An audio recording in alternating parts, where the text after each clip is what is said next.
Hi, Brenda Kilburn here with the Danbury Company. Welcome back to Market Monday. Thanks for joining me to hear what's happening in our local housing market.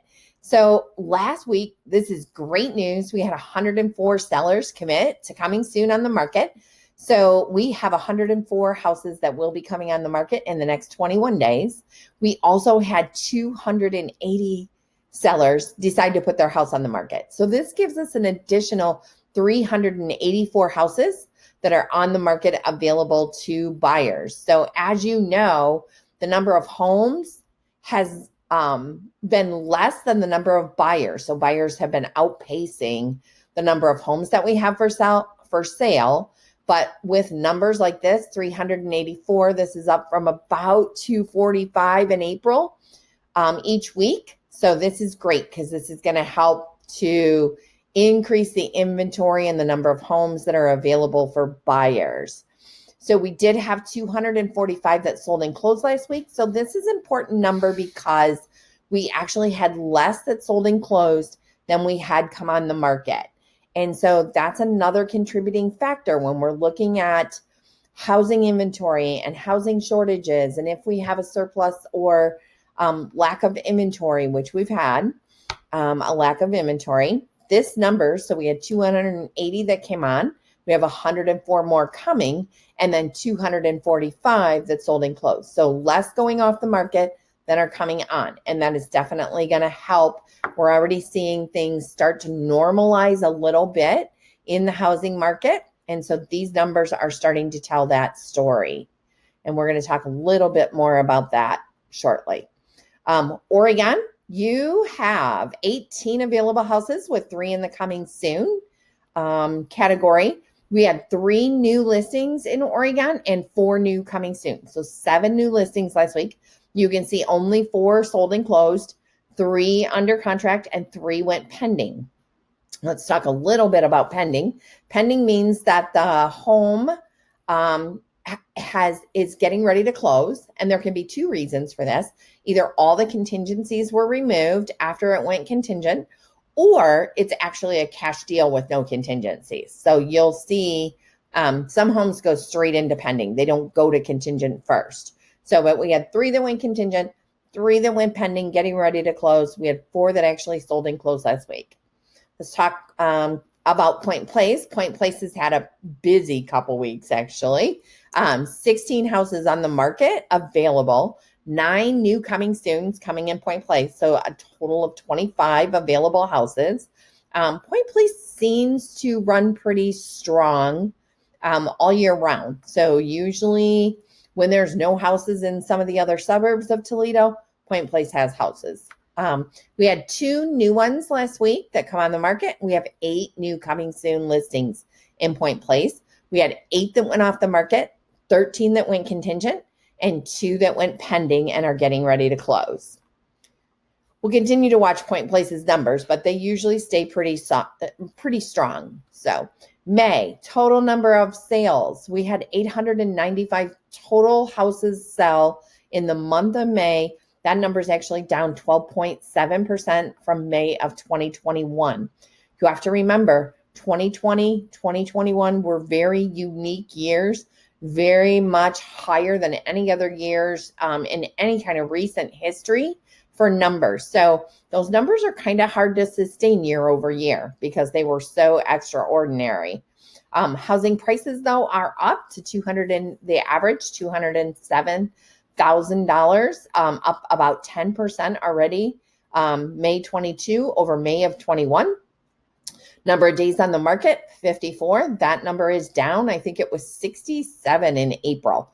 So down about 13 days on the number of days that it takes to sell and close your home. So new listings, we had 1,197 new houses come on the market. So you can see again, we had more houses come on, 1,197, and we closed 895. So we have a little bit higher number of increase in number of houses coming on the market, an increase by 2.7%. We had 12.7% decrease in the number of houses that sold and closed. So we're again gaining more traction in the number of houses that are on the market available for our buyers. So just a quick update. I've got a lot of things I want to talk about today, but I'm only going to talk about interest rates because that seems to be the hottest topic. So on June 2nd, and this is actually a smidge outdated as of this morning, but they are talking about mortgage rates continue to inch downward a little bit. They had bumped up, then they started to slow down a little bit. We talk about, when we're talking about interest rates, we talk about when they're going to go up, they go up fast like an elevator. And when they go down very slowly. So kind of like a little stair step. So keep that in mind when you're thinking about interest rates. We'll see them jump and then they kind of come down slowly. So, but mortgage rates continue to inch downward a little bit at the beginning of June. They're still significantly higher than, of course, they were about a year ago during COVID and after COVID. This obviously affects the affordability and purchase demand a little bit. Heading into summer, the potential home buyer pool has gotten a little bit smaller, which we could see by that last slide by the number of houses that have sold being a little bit lower. Supply is on the rise, which we have been talking about, and the housing market is normalizing. So it's not that we're going to crash. It's not that we have a huge problem, recession, or anything like that. It's just actually normalizing a little bit. So, and we'll just continue to watch it week after week and see how things go. So this is welcome news following the unprecedented market tightness over the last couple of years. So people are excited that it's kind of normalizing a little bit. Things are not going to be quite as crazy. We were looking at about a 5.09 30-year fixed mortgage. I know that number actually jumped today a little bit. And I think from the sound of it, it's actually up a little bit over 6%. But they were expecting this to kind of plateau. So you can see all the way back to December 30th, when the interest rates were down in the low threes. And like I said about the elevator, up they went super fast to the beginning mid-April into the fives. And so we're running in that 5 or 6%. And so obviously, if we start to take a downward trajectory with the interest rates, mortgage interest rates, you'll probably see them stair step kind of down. They're not going to do a huge deep dive low like we kind of did the huge fast spike. So just to keep in mind, they are thinking they're going to kind of plateau in this 5-6%.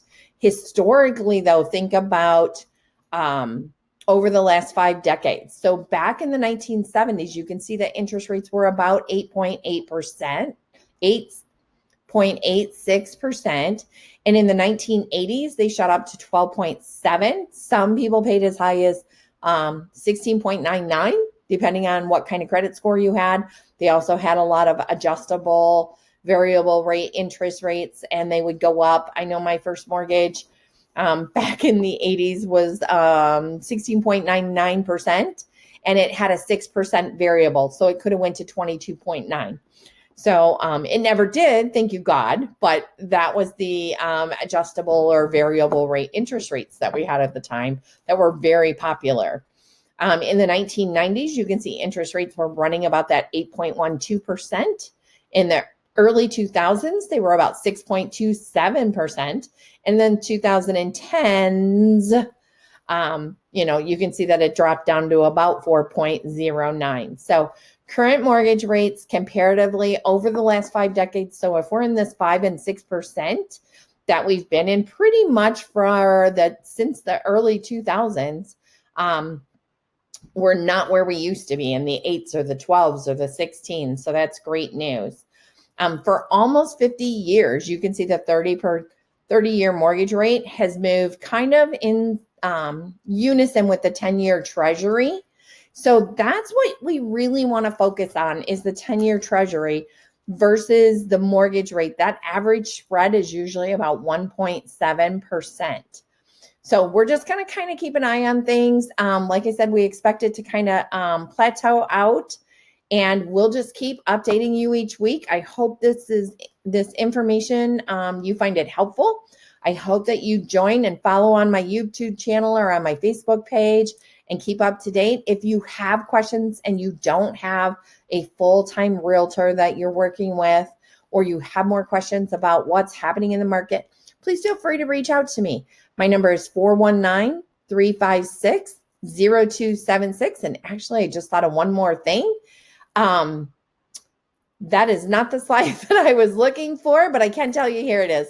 My summer buyer and seller guides are now available. So if you are thinking about buying or selling these, I have them in a digital format. They are free. They will give you a ton of information about buying or selling in the current market. We update these every 3 months so that so the information's not outdated. So we want you to have the information that you need.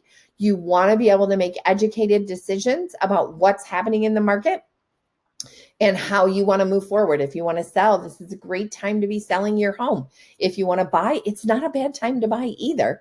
And we are starting to see a few adjustable interest rates being offered to people too. And that has a little bit of a good spin on it for you. So it's definitely something to talk to a lender about, variable interest rates. So we haven't really had them around for a while, but if you have questions, my number is 419-356-0276. My website is www.brendakilburn.realtor. And I hope you have a wonderful week. I hope that everything is, I hope this helps answer any of your questions, and I am absolutely here to help if you have questions or you need to sell your home or buy a new one or both. So looking forward to talking to you. Have a great day.